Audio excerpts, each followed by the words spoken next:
솔직하게 여쭤보겠습니다. 기도하려고 눈을 감았는데 아무 말도 떠오르지 않았던 적이 있으십니까?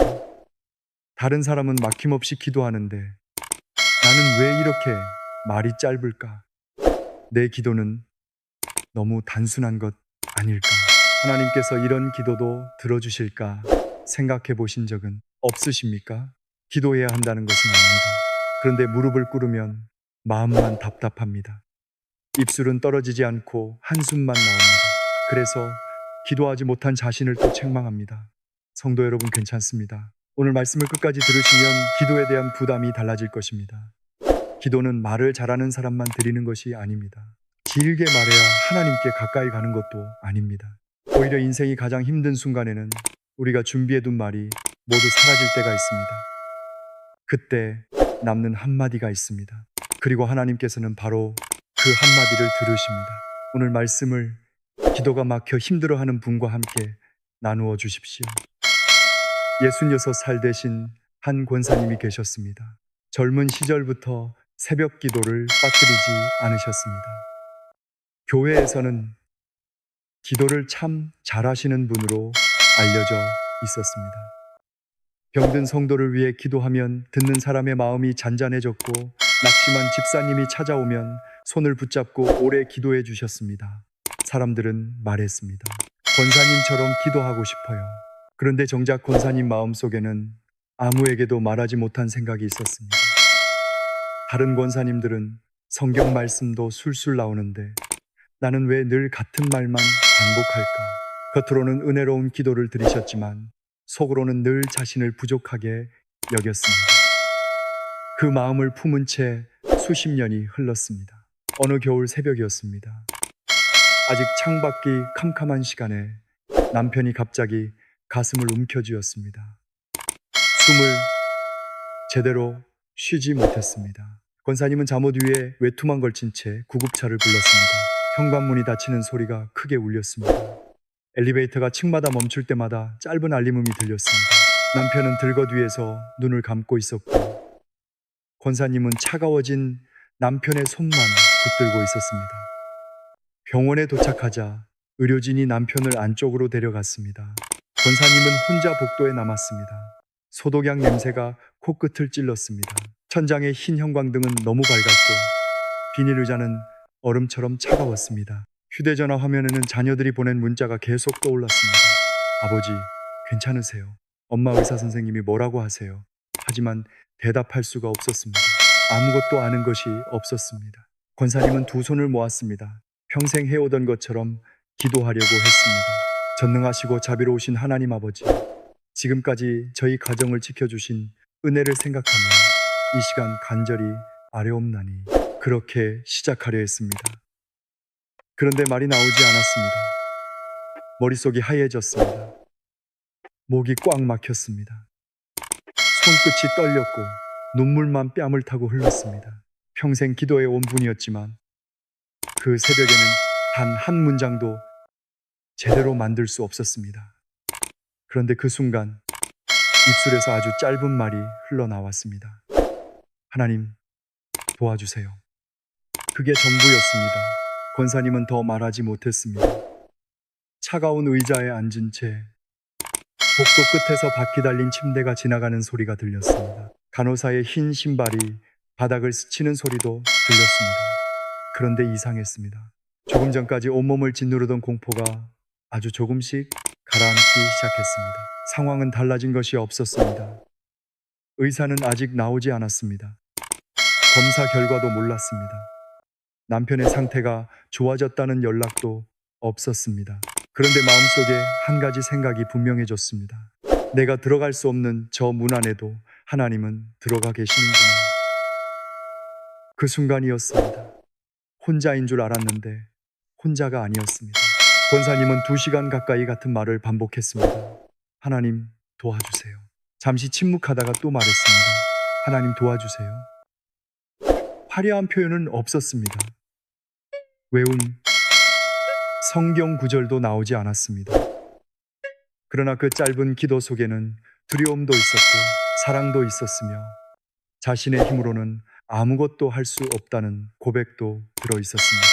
그날 이후 권사님은 이렇게 말씀하셨습니다. 수십 년 동안 많은 말을 드렸지만 그날 병원 복도에서 드린 그 한마디가 제 평생 가장 솔직한 기도였습니다. 제가 기도를 붙든 줄 알았는데 하나님께서 저를 붙들고 계셨습니다. 남편은 치료를 받고 천천히 회복했습니다. 그러나 이 이야기에서 가장 중요한 것은 남편이 회복되었다는 사실만이 아닙니다. 하나님께서 우리가 원하는 결과를 언제나 그대로 주신다는 뜻도 아닙니다. 더 중요한 것은 이것입니다. 권사님은 아무 말도 할 수 없던 자리에서 하나님께서 함께 계심을 알게 되었습니다. 응답을 확인하기 전에 먼저 하나님의 임재를 경험했습니다. 그것이 기도의 은혜입니다. 예수님께서는 마태복음 6장 7절에서 말씀하셨습니다. 또 기도할 때에 이방인과 같이 중언부언하지 말라. 그들은 말을 많이 하여야 들으실 줄 생각하느니라.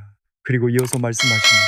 그러므로 그들을 본받지 말라. 구하기 전에 너희에게 있어야 할 것을 하나님 너희 아버지께서 아시느니라. 하나님은 이미 알고 계십니다. 여러분이 무엇 때문에 잠을 이루지 못하는지 아십니다. 자녀에게 말하지 못한 걱정도 알고 계십니다. 검사 결과를 기다리며 떨리는 마음도 아십니다. 통장 잔액을 바라보며 내쉬는 한숨까지 알고 계십니다. 그런데 왜 기도하라고 하실까요? 기도는 하나님께 새로운 정보를 알려드리는 시간이 아니기 때문입니다. 기도는 하나님과 연결되는 시간입니다. 문제를 설명하는 것이 먼저가 아니라 문제를 들고 하나님께 나아가는 것이 먼저입니다. 성도 여러분, 하나님께서는 말의 길이를 재지 않으십니다. 마음의 진실함을 보십니다. 베드로는 물에 빠지며 길게 기도하지 못했습니다.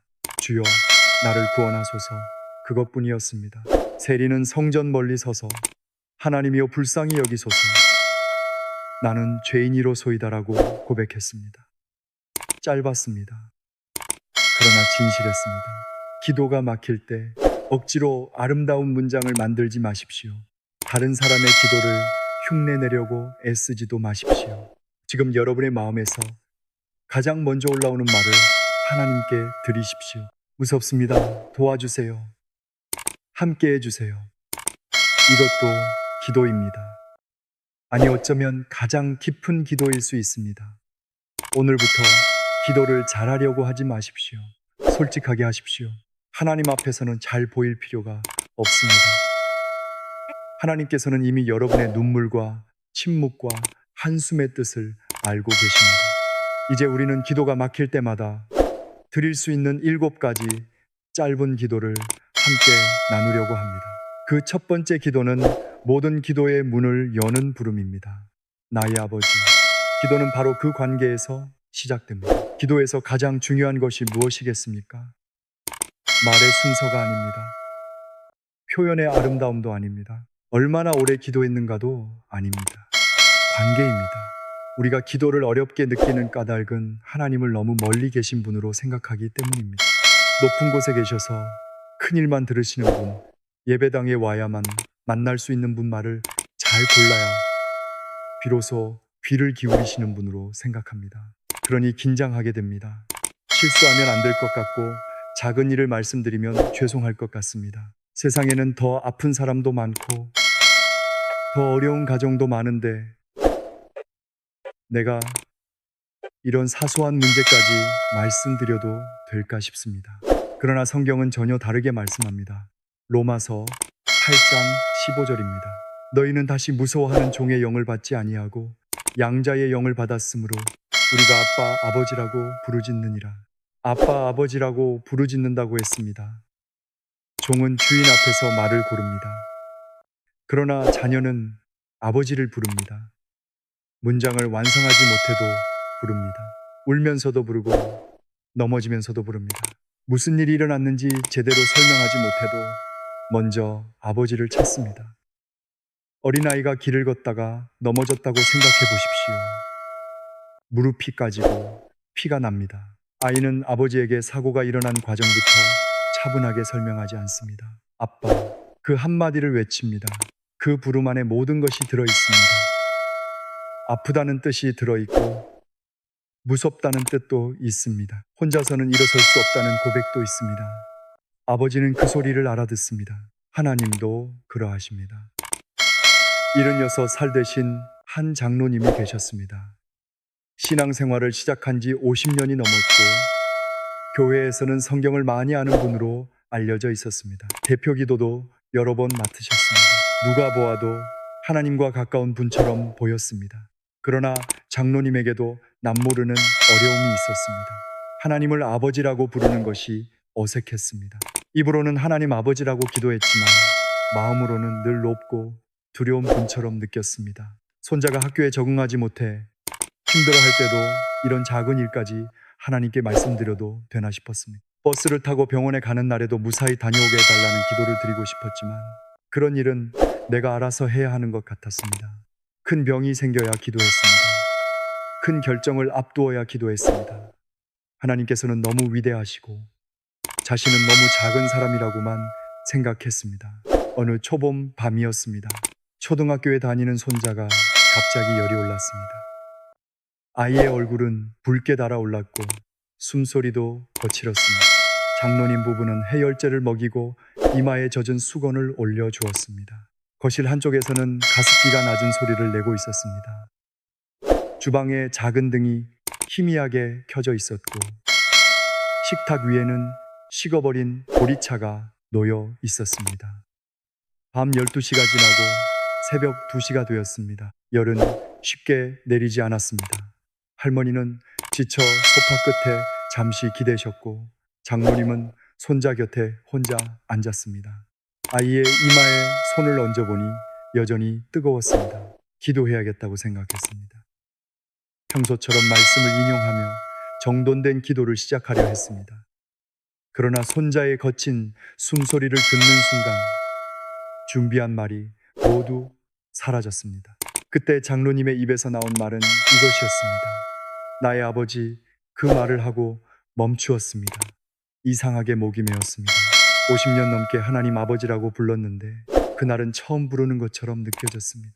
나의 아버지, 다시 한번 부르자 눈물이 흘렀습니다. 내가 손자의 이마에 손을 얹고 있는 동안 하나님께서는 내 마음을 붙들고 계시는구나.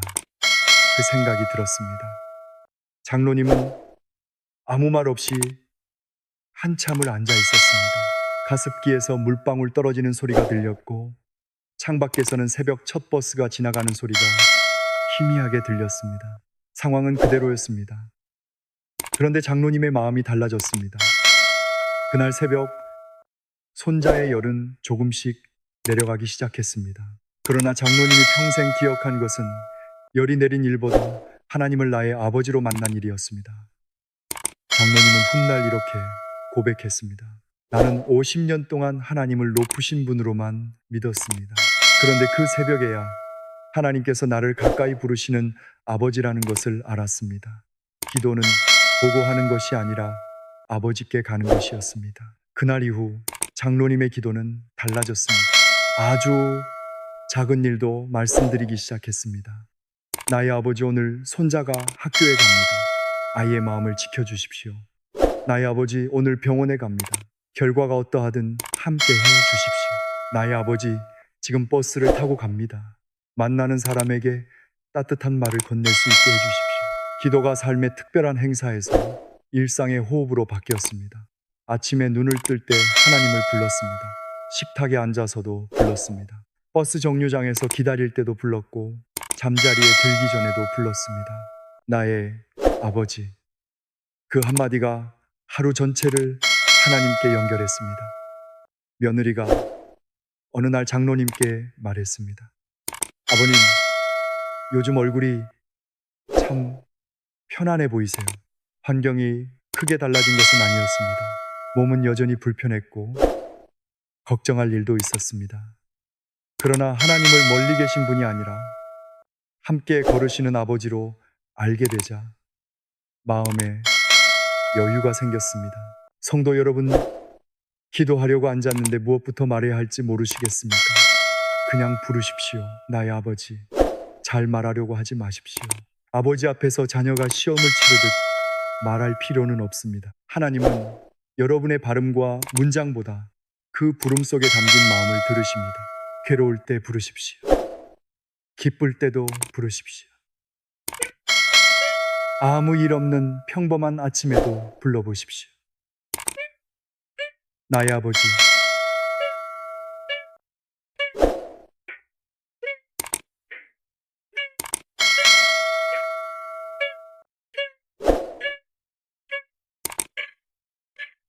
그런데 때로는 아버지를 부르는 것조차 힘든 날이 있습니다. 문제가 너무 크고 마음이 너무 눌려서 아무 설명도 할 수 없는 때가 있습니다.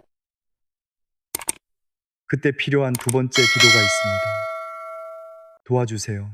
시편 50편 15절에서 하나님께서는 말씀하십니다. 환난 날에 나를 부르라. 내가 너를 건지리니 네가 나를 영화롭게 하리로다. 하나님은 환난 날에 혼자 버티라고 하지 않으셨습니다. 스스로 해결한 뒤에 오라고도 하지 않으셨습니다. 부르라고 하셨습니다. 그런데 우리는 자꾸 주저합니다.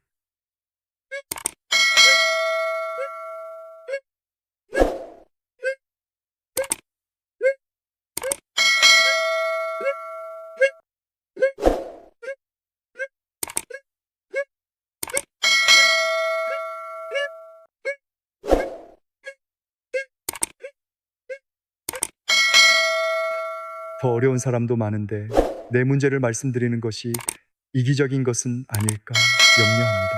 아닙니다. 여러분에게 아픈 일이라면 하나님께도 중요한 일입니다. 여러분이 밤잠을 이루지 못할 만큼 무거운 짐이라면 하나님께서는 그 짐을 외면하지 않으십니다. 63살 되신 한 권사님이 계셨습니다. 남편과 함께 작은 가게를 운영하며 두 자녀를 키웠습니다. 넉넉하지는 않았지만 성실하게 살아왔습니다. 그런데 동네에 큰 상점들이 들어서면서 손님이 눈에 띄게 줄기 시작했습니다. 하루 매상이 절반으로 떨어졌고 월세가 밀렸습니다. 거래처 대금도 제때 보내지 못했습니다. 밤마다 계산기를 두드렸습니다. 아무리 계산해도 답이 나오지 않았습니다. 남편은 말수가 줄었습니다. 식탁에서는 숟가락 부딪히는 소리만 들렸습니다. 권사님은 남편의 굽은 등을 바라보며 무슨 말을 해야 할지 몰랐습니다. 기도하려고 하면 눈물이 먼저 나왔습니다. 하나님, 저희 가게가 지금 그 다음 말이 이어지지 않았습니다. 한 달이 지나고 두 달이 지났습니다. 권사님은 기도조차 제대로 못하는 자신이 부끄러웠습니다. 그러던 어느 비 내리는 밤이었습니다. 권사님은 집을 나섰습니다. 낡은 우산을 쓰고 혼자 교회로 걸어갔습니다. 바람이 불 때마다 빗물이 바지 끝을 적셨고 젖은 옷에서는 눅눅한 냄새가 났습니다. 아무도 없는 예배당 문을 열었습니다. 그리고 가장 뒤쪽 의자 앞에 무릎을 꿇었습니다. 말은 나오지 않았습니다. 빗방울이 새규리 창문을 두드리는 소리만 들렸습니다. 권사님은 한참 울었습니다. 그러다 겨우 입을 열었습니다. 하나님, 도와주세요. 그게 전부였습니다. 하지만 바로 그 짧은 기도에서 닫혀있던 마음의 문이 열리기 시작했습니다. 권사님은 그날 예배당 가장 뒤에 앉아 같은 말을 몇 번이고 반복했습니다. 하나님, 도와주세요. 처음에는 울음 때문에 목소리도 제대로 나오지 않았습니다. 두 번째는 속삭이듯 말했습니다. 세 번째는 고개를 숙인 채 입술만 움직였습니다. 그런데 이상했습니다. 가게 형편이 갑자기 나아진 것도 아니었습니다. 밀린 월세가 사라진 것도 아니고 거래처에서 좋은 소식이 온 것도 아니었습니다. 남편의 굳은 표정도 그대로였습니다. 그런데 마음이 조금 가벼워졌습니다. 내가 혼자 이 집을 붙들고 있는 것이 아니구나. 내가 이 가게를 살려내야만 하는 것이 아니구나. 하나님께서 이미 우리의 사정을 알고 계시는구나. 그 생각이 들었습니다. 빗소리는 계속 창문을 두드렸습니다. 젖은 외투에서는 찬 기운이 올라왔습니다. 그런데 권사님의 마음에는 설명하기 어려운 평안이 스며들기 시작했습니다. 그날 이후 권사님은 매일 새벽 같은 자리로 나왔습니다. 긴 기도를 드리려 하지 않았습니다. 상황을 자세히 설명하려고 애쓰지도 않았습니다. 무릎을 꿇고 먼저 이 말부터 드렸습니다. 하나님 도와주세요. 그 한마디를 드리고 가만히 있었습니다. 첫 주에는 눈물만 흘렀습니다. 둘째 주에는 남편을 향한 서운함이 입 밖으로 나왔습니다. 셋째 주에는 자녀들 걱정과 밀린 돈 이야기, 자신이 감추고 있던 두려움까지 조금씩 털어놓게 되었습니다. 짧은 기도가 긴 기도의 문을 열었습니다. 성도 여러분, 기도가 막혔다고 해서 기도를 못하는 것이 아닙니다. 도와주세요 라는 그 한마디가 이미 기도입니다. 오히려 자신의 한계를 인정하며 하나님을 찾는 가장 솔직한 고백일 수 있습니다. 권사님의 형편은 천천히 달라졌습니다. 2달쯤 지났을 때 오래전에 거래가 끊긴 식당 주인에게 연락이 왔습니다. 급하게 필요한 물건이 있는데 공급해 줄 수 있겠느냐는 전화였습니다. 큰 계약은 아니었습니다. 그러나 그 일을 시작으로 다른 주문들이 조금씩 이어졌습니다. 가게는 하루아침에 번성하지 않았습니다. 하지만 무너지지 않았습니다. 그보다 먼저 권사님의 마음이 무너지지 않게 되었습니다. 남편의 얼굴을 보며 함께 방법을 찾을 힘이 생겼습니다. 자녀들 앞에서 억지로 괜찮은 척하지 않고 솔직하게 형편을 나눌 용기도 생겼습니다. 권사님은 훗날 이렇게 말씀하셨습니다. 가게가 회복된 것도 감사하지만 더 큰 응답은 제가 먼저 회복된 것이었습니다. 하나님께서 문제보다 먼저 제 마음을 붙들어 주셨어요. 그렇습니다. 하나님의 도움은 언제나 우리가 예상한 모양으로만 오는 것이 아닙니다. 때로는 문이 열립니다. 때로는 견딜 힘을 주십니다. 때로는 사람을 보내시고, 때로는 우리가 잘못 붙들고 있던 것을 놓게 하십니다. 그러니 환난날에 부르십시오. 도와주세요. 그 한마디를 부끄러워하지 마십시오. 하나님은 우리에게 강한 척하라고 요구하지 않으십니다. 오히려 약한 자리에서 하나님을 찾으라고 하십니다. 그런데 기도의 문을 막는 것이 두려움만은 아닙니다. 더 오래, 더 단단하게 마음을 닫아버리는 것이 있습니다. 죄책감입니다. 내가 이런 사람인데 어떻게 하나님 앞에 나아갈 수 있겠는가? 같은 잘못을 또 했는데 무슨 낯으로 기도하겠는가? 하나님께서도 나를 실망스럽게 여기실 것이라는 생각입니다. 이 생각은 사람을 숨게 만듭니다. 예배는 드립니다. 찬송도 부릅니다. 봉사도 합니다. 그런데 마음 깊은 곳은 하나님께 내어드리지 않습니다. 성도 여러분, 죄책감은 회개와 다릅니다. 회개는 하나님께 돌아가게 합니다. 죄책감은 하나님에게서 도망치게 합니다. 회개는 빛으로 나아가게 하지만 죄책감은 숨게 만듭니다. 이사야 1장 18절에서 하나님께서는 말씀하십니다. 오라, 우리가 서로 변론하자. 너희의 죄가 주홍 같을지라도 눈과 같이 희어질 것이요 진홍같이 붉을지라도 양털같이 희게 되리라. 하나님께서는 죄 없는 사람만 오라고 하지 않으십니다. 오라고 하십니다. 깨끗해진 다음에 오라는 것이 아닙니다. 씻어주실 분께 그대로 나오라는 것입니다. 요한일서 1장 9절에도 이렇게 기록되어 있습니다. 만일 우리가 우리 죄를 자백하면 그는 미쁘시고 의로우사 우리 죄를 사하시며 우리를 모든 불의에서 깨끗하게 하실 것이요 자백하면 씻어주신다고 했습니다. 길고 완벽한 설명이 필요하지 않습니다. 잘못을 변명하지 않고 인정하면 됩니다. 용서하세요. 이 세 마디가 닫힌 문을 엽니다. 58살 되신 한 집사님이 계셨습니다. 젊은 시절부터 교회에서 열심히 봉사하셨습니다. 구역 식구들을 잘 챙겼고 어려운 일이 생기면 누구보다 먼저 달려가는 분이었습니다. 그런데 형제 사이에 재산 문제로 큰 다툼이 생겼습니다. 처음에는 작은 오해였습니다. 그러나 말이 오가면서 감정이 커졌습니다. 집사님은 화를 참지 못하고 동생에게 해서는 안 될 말을 쏟아냈습니다. 너는 평생 그렇게 이기적으로 살았다. 다시는 내 앞에 나타나지 마라. 전화를 끊고도 분이 풀리지 않았습니다. 그러나 밤이 되자 자신이 한 말이 계속 떠올랐습니다. 며칠 뒤 동생에게서 짧은 문자가 왔습니다. 형 말이 맞을지도 모르지만 그 말은 너무 아팠어. 그 문장을 읽는 순간 집사님의 마음이 무너졌습니다. 사과해야 한다는 것을 알았습니다. 하나님 앞에서도 잘못을 고백해야 한다는 것을 알았습니다. 그런데 자존심이 허락하지 않았습니다. 기도하려고 눈을 감으면 동생의 문자가 떠올랐습니다. 찬송을 불러도 자신의 목소리가 거짓말처럼 느껴졌습니다. 예배당에 앉아 있으면서도 하나님에게서 멀리 떨어져 있는 것 같았습니다. 그렇게 몇 달이 지났습니다. 어느 늦가을 밤이었습니다. 비가 그친 뒤라 창문 틈으로 차가운 바람이 들어왔습니다. 거실 벽식의 초침 소리가 유난히 크게 들렸습니다. 식탁 위에는 마시다 남은 미지근한 차 한 잔이 놓여 있었습니다. 집사님은 잠이 오지 않아 성경을 펼쳤습니다.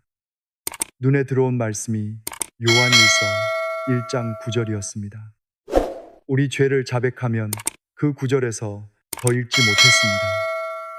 자백하면 집사님은 성경을 내려놓고 거실 바닥에 무릎을 꿇었습니다.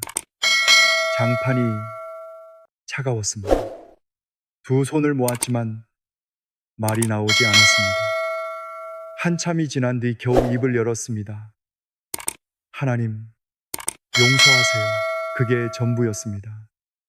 자신이 왜 화를 냈는지 설명하지 않았습니다.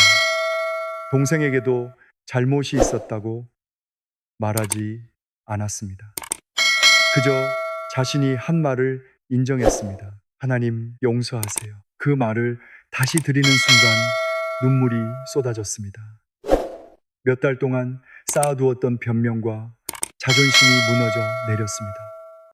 마음속에 감춰두었던 상처도 함께 드러났습니다. 자신이 동생에게 화를 낸 까닭이 재산 때문만은 아니라는 것도 알게 되었습니다. 오래전부터 인정받지 못했다고 느낀 서러움이 그 말 속에 섞여 있었습니다. 하나님은 잘못만 보여주신 것이 아닙니다. 그 잘못 아래 숨어있던 상처도 보여주셨습니다. 그날 집사님은 오래 울었습니다. 차가운 바닥에 무릎을 꿇고 있었지만 마음은 이상하게 따뜻해졌습니다. 하나님께서 떠나 계셨던 것이 아니었습니다. 집사님이 숨고 있었던 것입니다. 다음날 아침 집사님은 동생에게 전화를 걸었습니다. 몇 번이나 번호를 눌렀다가 끊었습니다. 그러다 마침내 통화 버튼을 눌렀습니다. 동생아, 내가 잘못했다. 미안하다. 전화기 너머로 한동안 아무 소리도 들리지 않았습니다. 그러다 동생의 울음 섞인 목소리가 들렸습니다. 형, 나도 미안해. 모든 문제가 그날 다 해결된 것은 아니었습니다. 재산 문제는 시간을 두고 다시 이야기해야 했습니다.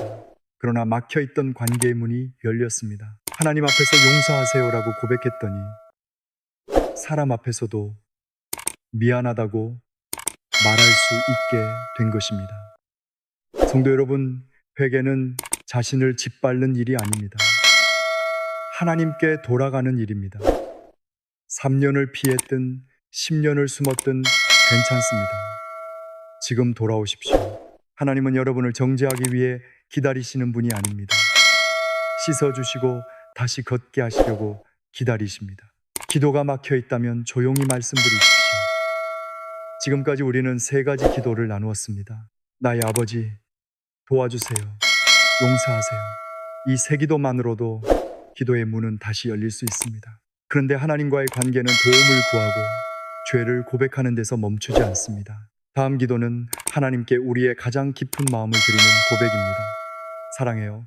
4번째 3마디 기도입니다. 사랑해요. 신명기 6장 5절은 이렇게 말씀합니다. 너는 마음을 다하고 뜻을 다하고 힘을 다하여 내 하나님 여호와를 사랑하라. 예수님께서도 이 말씀을 가장 크고 첫째 되는 계명이라고 하셨습니다. 그런데 성도 여러분, 우리는 하나님께 사랑한다고 얼마나 자주 말씀드립니까? 기도를 시작하면 먼저 필요한 것을 말씀드립니다. 자녀를 지켜달라고 합니다. 병을 고쳐달라고 합니다. 어려운 형편을 풀어달라고 합니다. 물론 그것도 기도입니다. 하나님께서는 우리의 필요를 아시고 들으십니다. 그러나 관계에는 부탁만 있는 것이 아닙니다. 사랑의 고백도 있어야 합니다. 자녀가 부모에게 날마다 전화해서 필요한 것만 말한다고 생각해 보십시오. 이것이 필요해요. 저것을 도와주세요. 돈이 부족해요. 일이 잘 되게 해주세요. 부모는 들어줄 것입니다. 자녀를 사랑하기 때문입니다. 그러나 부모가 가장 듣고 싶은 말은 따로 있습니다. 아버지 사랑해요. 어머니 고마워요. 그 짧은 말이 마음을 울립니다. 하나님도 그러하십니다. 61살 되신 한 집사님이 계셨습니다. 신앙생활을 시작한 지 25년이 넘었습니다. 예배를 빠뜨리지 않았고 교회 식당 봉사도 오래 하셨습니다. 새벽 기도에도 성실하게 참석했습니다. 그런데 마음에는 기쁨이 없었습니다. 교회에 가는 일은 습관이 되었고 봉사는 의무가 되었습니다. 찬양을 불러도 가사가 가슴에 들어오지 않았습니다. 기도할 때는 해야 할 말을 적어온 사람처럼 가족과 건강과 생활 형편을 차례로 말씀드렸습니다. 기도는 했습니다. 하지만 하나님을 만난다는 느낌은 없었습니다. 어느 날 이른 새벽이었습니다. 집사님은 새벽 예배를 마치고 집으로 돌아왔습니다. 가족들은 아직 잠들어 있었습니다. 주방에는 희미한 등이 켜져 있었고 전날 끓여둔 보리차 냄새가 남아 있었습니다. 거실 벽시계가 초침 소리를 내며 움직였습니다. 집사님은 식탁에 혼자 앉았습니다. 예배 중에 들은 말씀이 마음에 남아 있었습니다. 부활하신 예수님께서 베드로에게 물으셨던 질문이었습니다. 네가 나를 사랑하느냐? 집사님은 그 질문 앞에서 쉽게 대답할 수 없었습니다. 나는 하나님을 믿는가? 믿는다. 나는 하나님을 섬기는가? 섬긴다. 그런데 나는 하나님을 사랑하는가? 그 질문에는 입이 떨어지지 않았습니다. 믿음과 사랑이 같은 것인 줄 알았습니다. 교회 일을 열심히 하면 사랑하는 것인 줄 알았습니다. 그러나 가만히 마음을 들여다보니 하나님을 사랑한다고 고백한 기억이 거의 없었습니다. 집사님은 식탁 위에 두 손을 올려놓았습니다. 그리고 아주 어색하게 말했습니다. 하나님 사랑해요. 말을 하고 나니 이상했습니다. 너무 낯설었습니다. 어린아이처럼 들리는 것 같아 스스로 민망하기도 했습니다. 다시 말했습니다. 하나님 사랑해요. 잘 모르겠지만 사랑해요. 지금 마음이 뜨겁지 않아도 사랑해요. 그 말을 몇 번 반복하자 눈물이 흘렀습니다. 왜 우는지도 몰랐습니다. 다만 오랫동안 굳어있던 마음 한쪽이 조금씩 녹는 것 같았습니다. 하나님을 위해 많은 일을 했지만 정작 하나님께 마음을 들이지 않았다는 사실이 보였습니다. 그날 집사님은 오래 울었습니다. 벽시계 소리가 계속 들렸습니다. 창문으로 푸른 새벽빛이 들어왔습니다. 식어버린 보리차 잔을 손으로 감싸진 채 같은 말을 반복했습니다. 하나님 사랑해요. 그게 전부였습니다.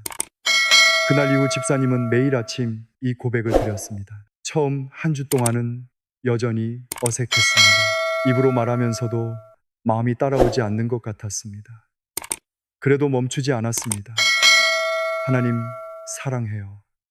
한 달쯤 지났을 때 작은 변화가 생겼습니다. 주일 예배에서 찬양을 부르는데 익숙한 가사가 전과 다르게 들렸습니다. 하나님의 사랑을 노래하는 한 구절이 가슴에 들어왔습니다. 집사님의 눈에 눈물이 고였습니다. 예전에는 귀로만 듣던 말씀이 마음으로 들리기 시작했습니다. 기도도 달라졌습니다. 부탁을 말씀드리기 전에 먼저 사랑한다고 고백했습니다. 그러자 하나님께서 문제를 해결해 주시는 분이기 전에 자신을 사랑하시는 분이라는 사실이 조금씩 선명해졌습니다. 가족도 변화를 알아차렸습니다. 남편이 어느 날 말했습니다. 요즘 당신 표정이 전보다 부드러워졌어. 집사님, 자신도 느꼈습니다. 예전에는 가족이 작은 실수를 하면 쉽게 짜증을 냈습니다. 봉사하면서도 알아주지 않으면 서운했습니다. 그런데 하나님께 사랑한다고 고백하기 시작한 뒤부터 다른 사람을 바라보는 마음에도 여유가 생겼습니다. 하나님을 사랑한다는 말이 사람을 사랑하는 힘으로 흘러간 것입니다. 성도 여러분, 사랑의 감정이 충분히 생길 때까지 기다리지 마십시오. 먼저 고백하십시오. 하나님 사랑해요. 마음이 메말라 있어도 괜찮습니다. 하나님께서 멀게 느껴져도 괜찮습니다. 사랑은 감정만이 아닙니다. 하나님을 향해 마음의 방향을 돌리는 결단이기도 합니다. 입술의 고백이 굳은 마음을 깨울 때가 있습니다. 사랑해요. 이 세 마디가 기도를 부탁의 시간에서 만남의 시간으로 바꾸어줍니다. 이제 다섯 번째 기도입니다. 감사해요. 데살로니가전서 5장 18절은 말씀합니다. 범사에 감사하라. 이것이 그리스도 예수 안에서 너희를 향하신 하나님의 뜻이니라. 범사에 감사하라고 했습니다. 좋은 일이 있을 때만 감사하라는 뜻이 아닙니다. 모든 형편 속에서 감사하라는 말씀입니다. 그렇다면 어떻게 힘든 상황에서도 감사할 수 있겠습니까? 아픈 것이 좋다고 말하라는 뜻이 아닙니다. 손해를 기뻐하라는 뜻도 아닙니다. 슬픔을 억지로 웃음으로 바꾸라는 말씀도 아닙니다. 상황이 아니라 하나님을 바라보라는 뜻입니다. 이 어려움 속에서도 하나님께서 나를 버리지 않으셨으니 감사합니다. 내일을 알 수 없어도 오늘 함께 계시니 감사합니다. 원하는 결과가 아직 보이지 않아도 나를 붙들고 계시니 감사합니다. 이것이 범사의 감사입니다. 69살 되신 한 장로님이 계셨습니다. 건강하게 살아오셨는데 어느 해 정기검진에서 좋지 않은 소견이 나왔습니다. 의사는 정밀검사가 필요하다고 했습니다. 검사 결과가 나오기까지 열흘을 기다려야 했습니다. 그 열흘이 너무 길었습니다. 장로님은 밤마다 자주 잠에서 깼습니다. 몸의 작은 통증에도 겁이 났습니다. 인터넷에서 비슷한 증상을 찾아보았고 좋지 않은 이야기를 읽을수록 마음은 더 불안해졌습니다. 아내에게는 괜찮은 척 했습니다. 그러나 혼자 세면대 앞에 서면 얼굴이 굳었습니다. 혹시 큰 병이면 어떻게 하나? 치료를 견딜 수 있을까? 가족에게 짐이 되면 어쩌나? 생각이 꼬리를 물었습니다. 검사 결과를 받기 사흘 전 새벽이었습니다. 장로님은 잠이 오지 않아 거실로 나왔습니다. 창밖에는 가로등 불빛이 젖은 도로 위에 길게 번져 있었습니다. 냉장고 돌아가는 소리와 벽시계 소리만 들렸습니다. 기도하려고 했지만 입에서는 걱정만 나왔습니다. 하나님, 나쁜 결과가 나오지 않게 해주십시오. 몇 번을 반복하다가 문득 생각이 멈추었습니다. 결과가 좋지 않으면 나는 하나님께 감사할 수 없는가? 그 질문이 마음을 찔렀습니다. 장로님은 한참 침묵했습니다. 그리고 아주 천천히 입을 열었습니다. 하나님 감사해요. 말을 하고도 곧바로 평안해지지는 않았습니다. 두려움은 여전히 있었습니다. 그래도 다시 말했습니다. 오늘까지 살게 해주셔서 감사해요. 아내가 곁에 있어 감사해요. 치료받을 병원이 있어 감사해요. 무엇보다 결과를 알기 전에도 주님이 함께 계셔서 감사해요. 그렇게 하나씩 감사하기 시작했습니다. 감사를 말할수록 병에 대한 생각이 완전히 사라진 것은 아니었습니다. 그러나 두려움만 보이던 마음에 다른 것들이 보이기 시작했습니다. 아내가 덮어준 담요가 보였습니다. 아침마다 안부를 묻는 자녀의 전화가 떠올랐습니다.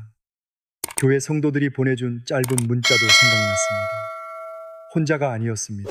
하나님께서는 이미 여러 사람의 손을 통해 장로님을 붙들고 계셨습니다. 검사 결과가 나오는 날, 장로님은 병원 대기실에 앉아 같은 기도를 드렸습니다. 하나님 감사해요. 좋은 결과만 달라는 뜻이 아니었습니다. 어떤 결과를 듣더라도 하나님께서 함께 계신다는 믿음을 놓치지 않겠다는 고백이었습니다. 검사 결과는 치료가 필요한 상태였지만 조기에 발견되어 치료 계획을 세울 수 있다는 것이었습니다. 장로님은 안도하면서도 두려웠습니다. 두 마음이 함께 있었습니다. 그래도 감사했습니다. 치료 과정은 쉽지 않았습니다. 몸이 지치는 날도 있었고 입맛을 잃은 날도 있었습니다. 그러나 장로님은 하루를 시작할 때 감사할 것 하나를 찾았습니다. 오늘 눈을 떴으니 감사합니다. 죽 한 숟가락을 먹을 수 있어 감사합니다. 창문으로 햇빛이 들어와 감사합니다. 아내의 손을 잡을 수 있어 감사합니다. 작은 감사가 하루를 버티게 했습니다. 장로님은 나중에 이렇게 말씀하셨습니다. 감사한다고 병이 곧 사라진 것은 아닙니다. 하지만 감사하기 시작하니 병이 제 삶의 전부가 아니게 됐습니다. 하나님이 다시 보였습니다. 그렇습니다. 감사는 문제를 부정하는 말이 아닙니다. 문제보다 크신 하나님을 바라보는 고백입니다. 성도 여러분, 오늘 감사할 이유가 하나도 없는 것처럼 느껴지십니까? 그럴 때 더 작게 찾아보십시오. 숨을 쉬고 있어 감사합니다.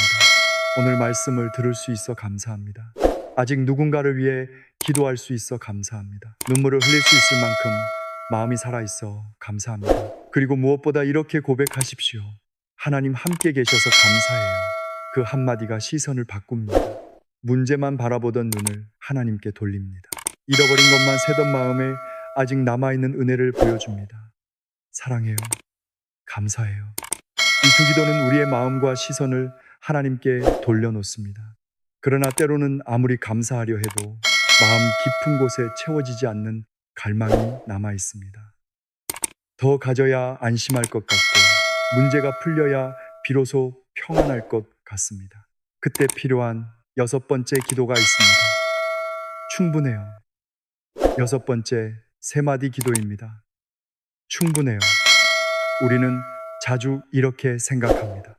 이것만 해결되면 평안할 텐데, 자녀 일이 잘 되면 마음이 놓일 텐데, 병원 결과가 좋으면 감사할 텐데, 형편이 조금만 나아지면 그때는 만족할 텐데.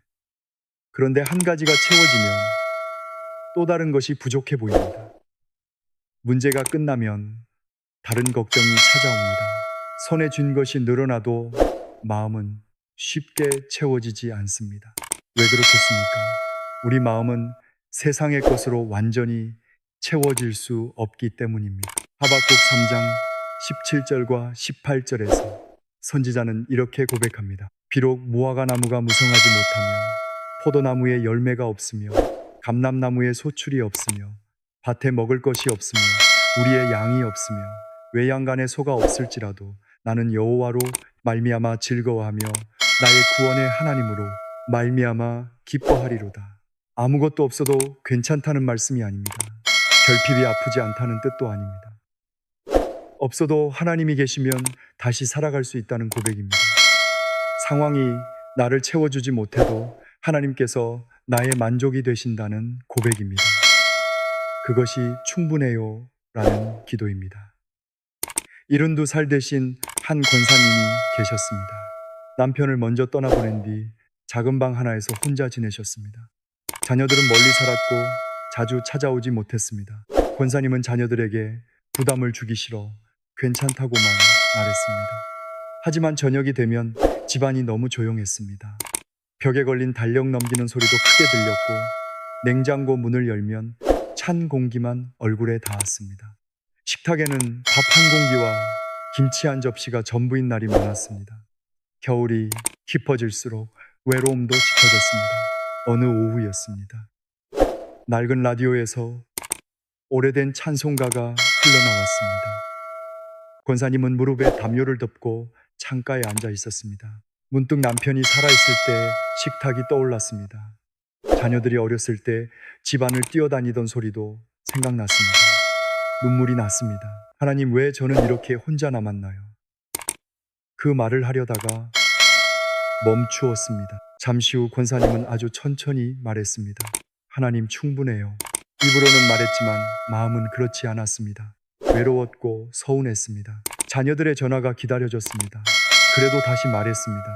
오늘 주님이 계시니 충분해요. 권사님은 그 말을 반복했습니다.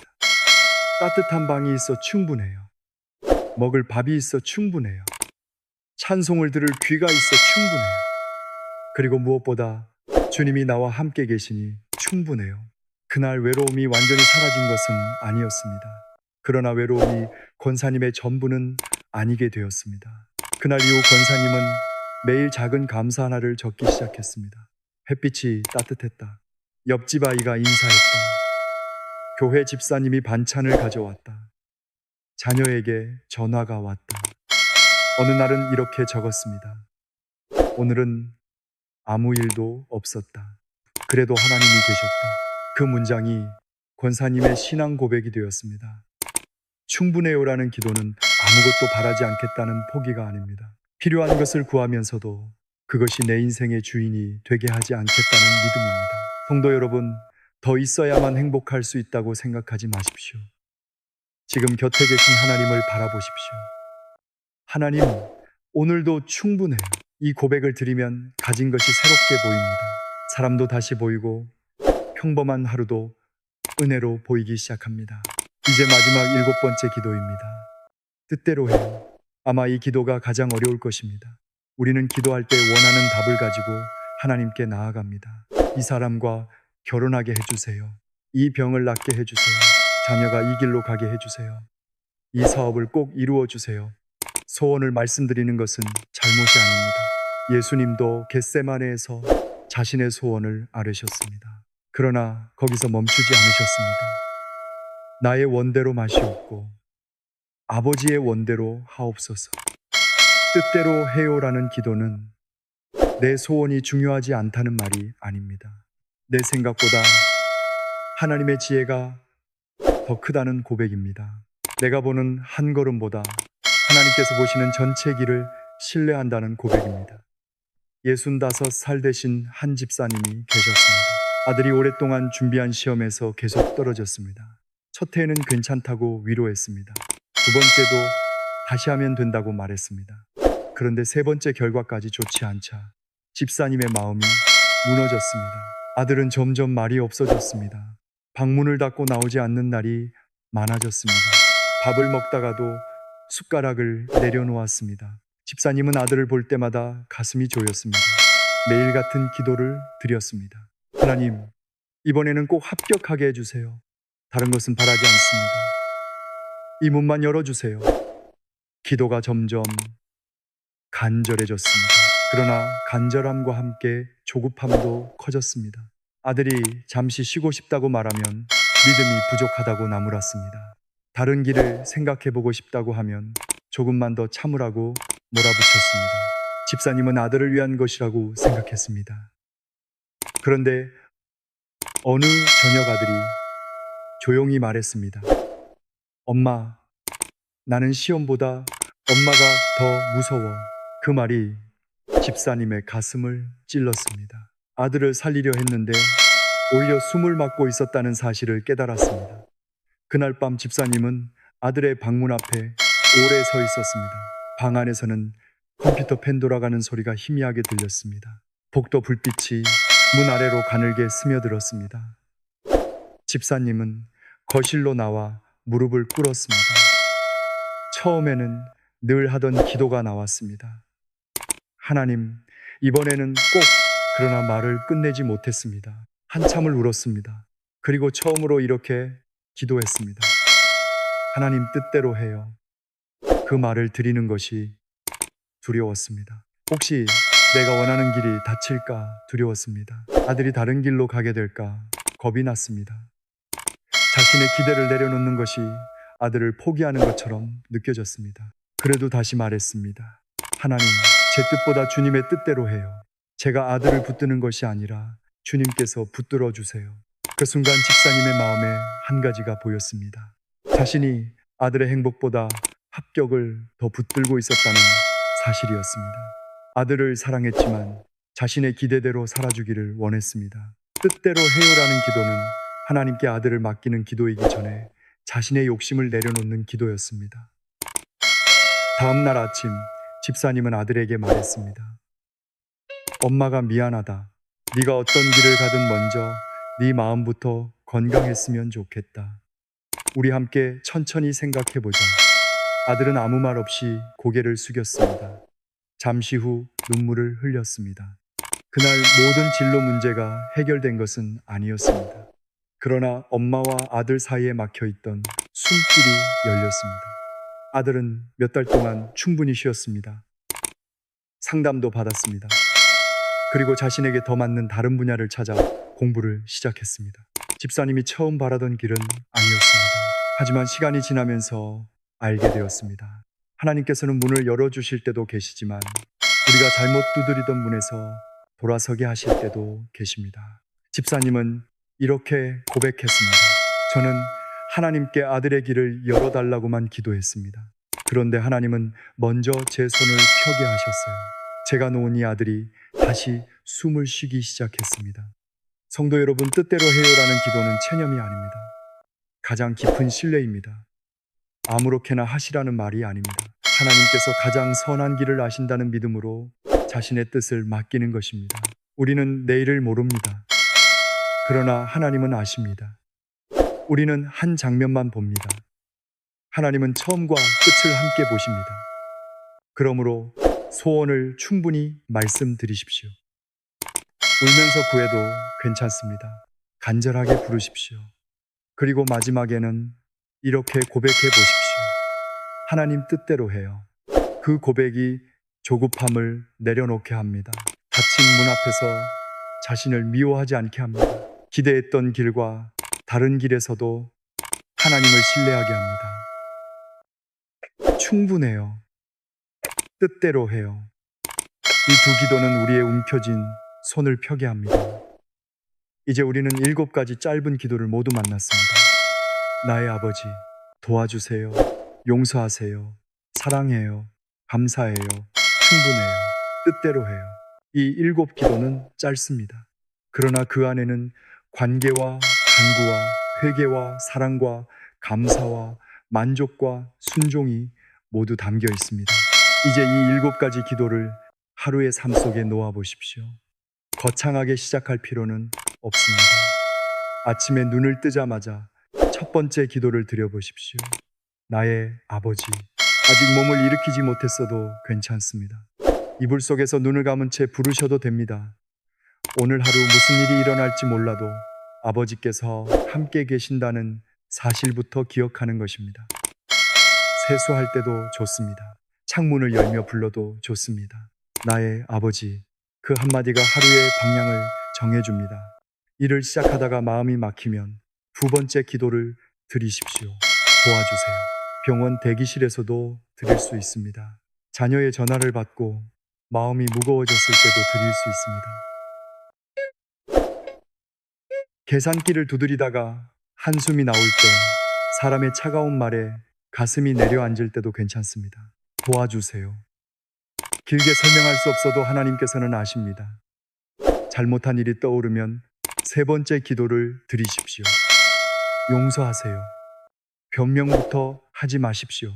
다른 사람의 잘못과 비교하지도 마십시오. 하나님 앞에서 자신의 모습을 그대로 인정해 보십시오. 그리고 가능하다면 사람에게도 다가가십시오. 미안합니다. 하나님 앞에서 열린 마음은 사람 앞에서도 정직해질 수 있습니다. 하루가 메마르게 느껴질 때는 네 번째 기도를 드리십시오. 사랑해요. 마음에 감동이 없다고 멈추지 마십시오. 감정이 따라오지 않아도 고백할 수 있습니다. 설거지를 하면서도, 버스를 기다리면서도, 혼자 식사하면서도 말해 보십시오. 하나님, 사랑해요. 그 고백이 굳어있던 마음을 조금씩 깨웁니다. 좋은 일이 생겼을 때만이 아니라 힘든 순간에도 5번째 기도를 들으십시오. 감사해요. 문제 자체가 감사하다는 말이 아닙니다.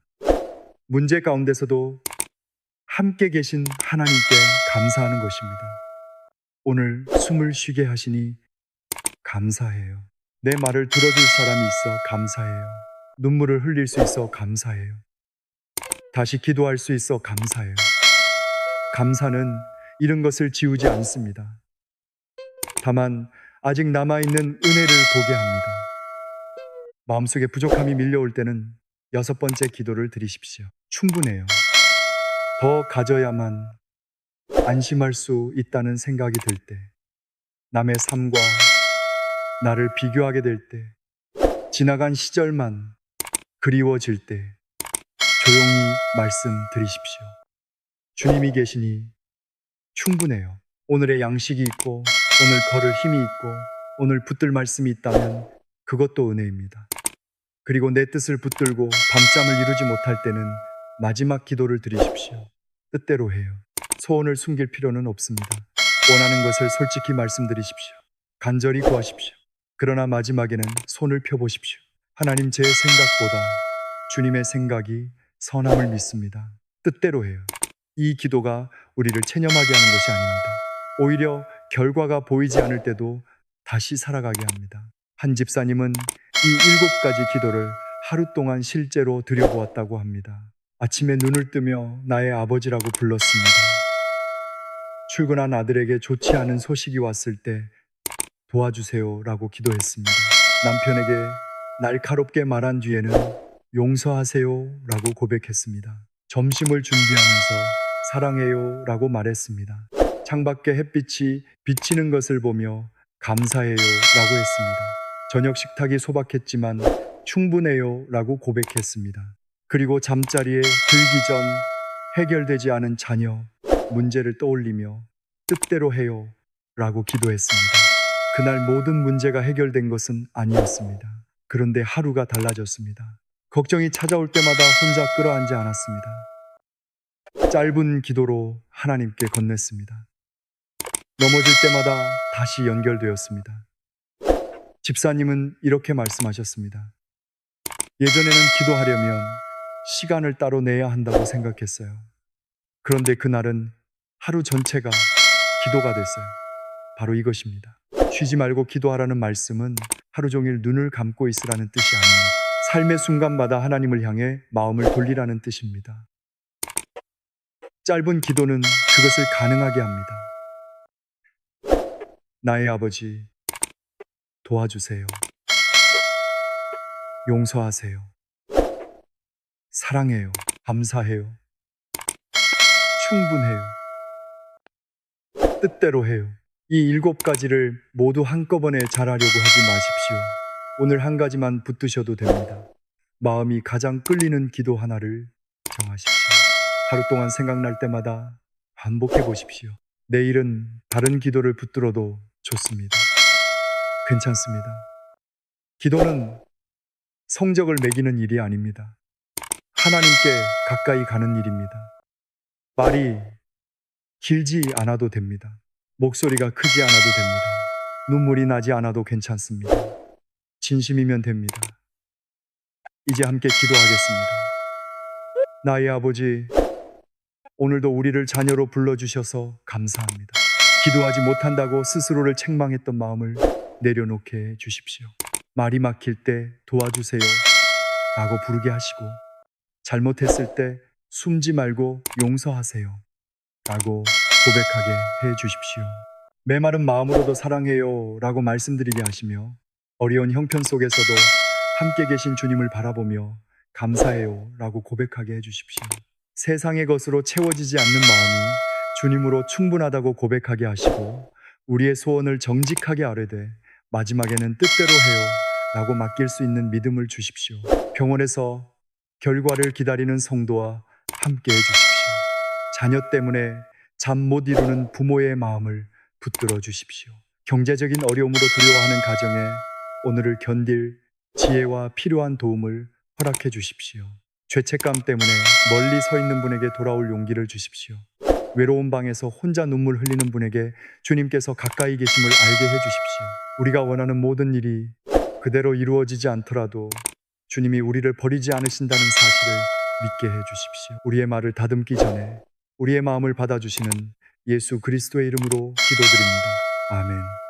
성도 여러분, 오늘부터 시작해 보십시오.